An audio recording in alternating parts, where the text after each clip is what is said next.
Hey guys, Coach Jay. We've got a follow along mobility flow for us today. Got a few more heavy lifts this week and a few more erratic movements and the jujitsu drills. So things are a little beat up. We're going to spend a little bit of time seeing if we can help.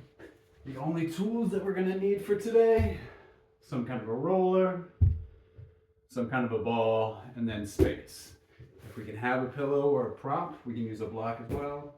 That'll help us, and I'll give a few options there. But if you have a percussion gun, now would be a good time to pause the video and just on a light setting, follow this either from the toes up or from the shoulders down and just get a little bit of massage in before we start. All right, for today, we're gonna go from the ground up. So taking our ball, you can start on the ground and just put a little bit of pressure here. I want us to think forward and back first, but if we can tolerate it, see if we can come up to standing. Add a little bit more pressure here, a little more weight onto that, and it helps you dig not only deeper into those muscles, but also search for more feedback. If we're gonna have these feet bearing our weight all day, they should be able to move and glide within themselves. Once you have one side down, compare it to the other, see if there's any big differences for you. If there's something radically different from one side to the other, take a second, pause the video at any point. You can spend a little more time on that side. But all we're doing is searching for information. Wherever something feels tight, we'll stop and spend a little more time. Such as for me, going towards this outside or pinky side for the right foot seems a little tense. So I'm gonna stay here, help add a little more pressure, and then just move the toes.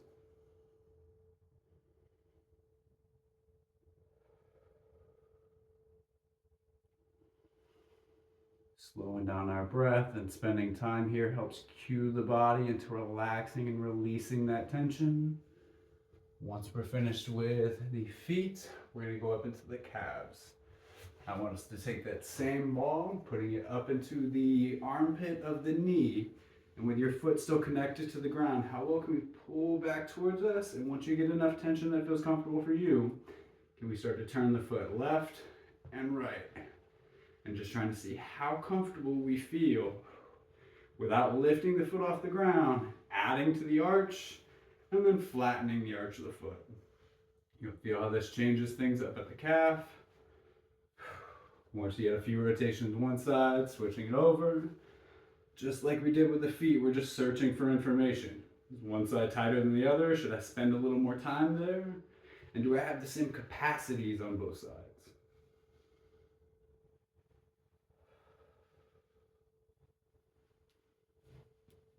Once we're comfortable with those, we'll come back to the ball later, but for now, we're going to take a larger approach. Grabbing your foam roller, coming back to the calf.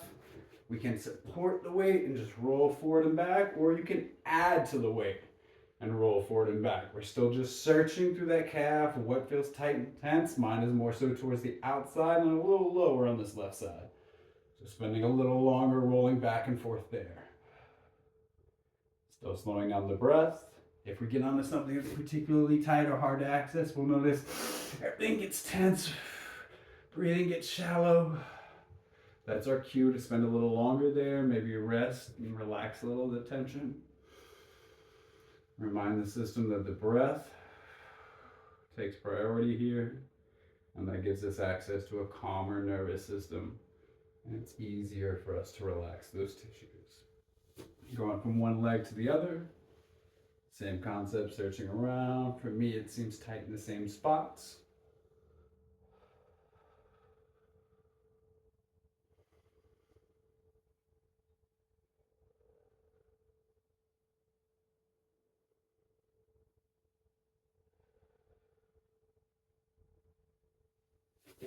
And then coming from the back of the leg and the meaty part of the calf, I want us to go into the low part of the quad where all those big meaty muscles start to join in and become the knee. Laying down on our stomach, starting right on top of the knee, you're just searching around inside and outside for something that feels tight. And once you find it, staying there, and then we're trying to bend and extend the knee. If you find a spot that's particularly tight or tense here, you hold that angle, and then windshield wipe left or right, or just slow down the breath on top of it. Remember, you're welcome to pause the video at any time and spend more time on whatever you need. Quads aren't too terribly tight for me on that side, so I'll switch over. Checking for information from the other side. Still feels pretty comfortable for both, but I do have a little more tension outside on this one.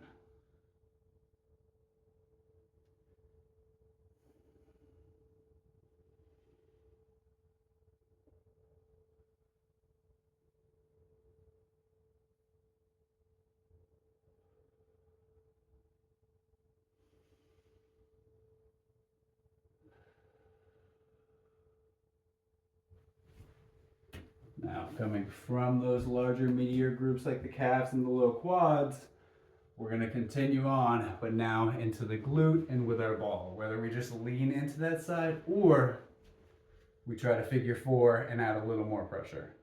The goal here is for everything to be still comfortable and calm through the nervous system. So we don't have a ton of weight being held on the shoulder that feels uncomfortable. If we need to, we can come to an elbow or whatever grip allows us to keep the breath slow and slow. Switch over to the other side if you didn't find a spot that felt particularly tight or tender. If we do find something that's tough with these, you can always move the knee up and down or slide the shin in or out to help make change in that region.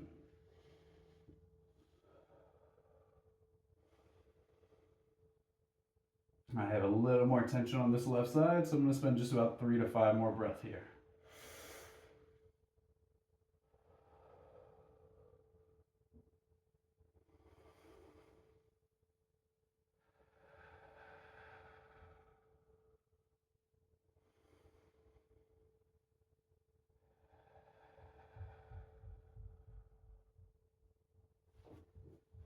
Now maintaining our movement up the system, we're starting to get into more of the ribs and the connection there. This is where we're going to grab our nice little pillow or pad, laying down on your back as if you're going to do a bridge. This coming into our low back, and all I want us to do is practice going into a posterior pelvic tilt or pulling the belt buckle towards us, and an anterior pelvic tilt, trying to lift the low back off the ground and push the hip forward. You'll see how the pressure changes between shoulder and feet as we do this. We're just getting comfortable speaking to that region. And then here in a minute, after you feel comfortable and confident with that movement, we're going to start to learn how to keep that space stable and move the hips and shoulders without that being our space of movement. So now that we know who we're talking to, the next movement is called a bird dog. Stacking our wrist under our shoulders, knees under our hips. All I want you to do is try to extend opposite limbs as far as you can before we feel any of that same movement out of the hip.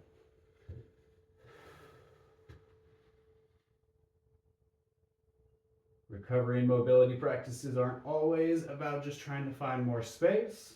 Sometimes we have to re-engage certain stabilizers that allow us access to mobility elsewhere.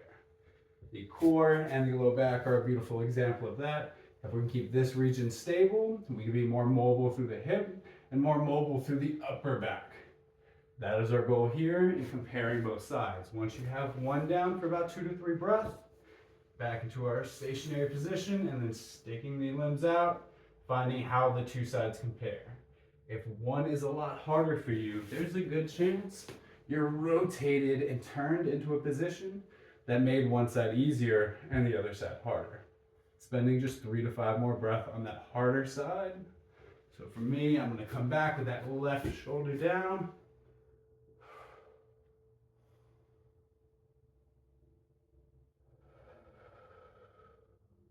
Still staying calm through the breath and controlling this movement, but not trying to force anything into place.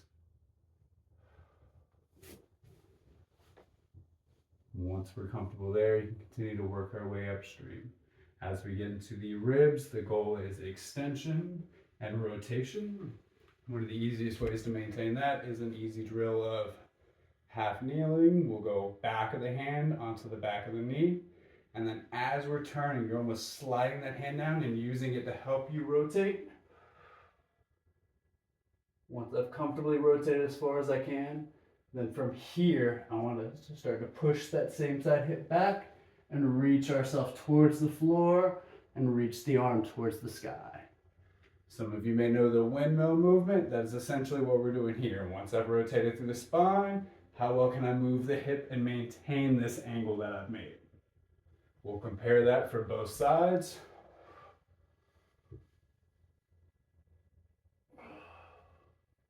And as usual, if one is harder for you to hold, spending just a little longer there, allowing the tissues to relax and the body to reset to a shape more familiar there. After we've gotten through our ribs and we've gotten our rotation, now I want us to move more so into the shoulders. The shoulders, the scabs, the arms, these are all regions that have a lot of movement and mobility to them, and thus a lot of margin for error. So one of the ways that we're going to help that, find a neutral or relatively neutral pelvis, and then all we're trying to do is keep the ribcage from flaring or keep our weight from shifting forward or back. Extending the arms out long without a shrug. So how wide can I get? One palm comes up, one palm comes down. I stay on the palm that's up. I'll inhale to center as both thumbs come up. Exhale to switch to the other side. And then while both thumbs are pointing, you get an idea of how well we can rotate through this system and if there's a difference from one side to the other. If you've got a lot of comfort and mobility here, see if we can turn that into a bind. One coming under, one coming over.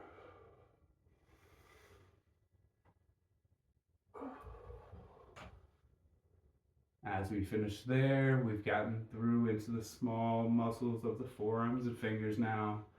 And I just want us to finish with a little bit of breath, letting the fingers point back towards you.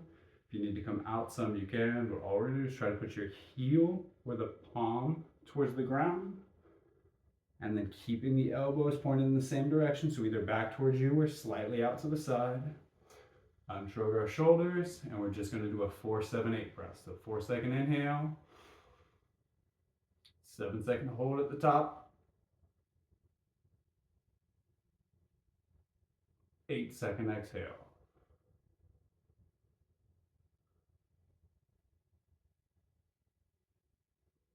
Take it 1 to 2 more of those breaths at your own pace.